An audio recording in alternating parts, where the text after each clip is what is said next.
Hey guys, I'm going to walk you through in this video how to change an image to be black and white in Photoshop. So I'm working on updating some of the sliders for our website.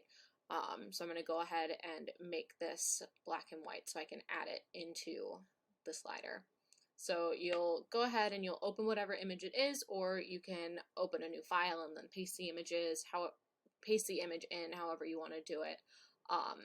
And then you go up to Image, and then Mode, Grayscale.